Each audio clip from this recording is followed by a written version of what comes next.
sans faire une capsule, est-ce qu'il y a des révolutions technologiques dans le bouchon des mousseux? Certaines bouteilles aujourd'hui sont capsulées avec des bouchons beaucoup plus faciles à ouvrir en fait. Ah ouais? Mais c'est pas le cas de celle-là. Ok. Salut. C'est un bouchon. Surtout c'est vulgaire de le faire péter. Donc, pas de vulgaire. Comme on n'est pas vulgaire. Ben voilà, exactement. Ah ouais? On a de la classe ou on a de Alors, genre, on n'est pas vulgaire.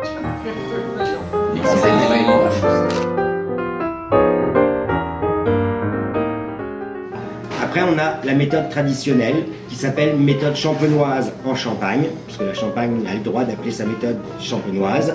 Là, en fait, on va élaborer un vin sec, normal, et on va le remettre après dans une bouteille avec ce qu'on appelle une liqueur de tirage, qui est un adjuvant mélangé avec du sucre et des levures, et un peu d'argile pour quand on va remuer que ça s'emprisonne et qu'on puisse après dégager. Et donc on va avoir une refermentation, une deuxième fermentation en bouteille, donc avec un dégagement de gaz carbonique.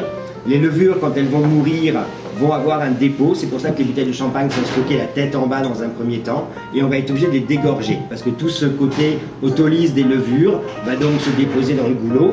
Et comme c'est pas très beau, on va l'enlever, on va décapsuler la bouteille, on va enlever ce goulot et après on va refaire le niveau. Donc on va refaire le niveau, c'est ce qu'on appelle le dosage. Il existe donc des brutes nature, sans dosage, donc à taux de sucre qui sont à 2 grammes.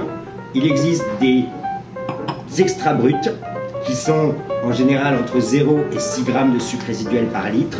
Il existe des brutes entre 6 et 15 grammes de sucre par litre. Après ça, il y a les extra dry, secs, demi-secs et doux.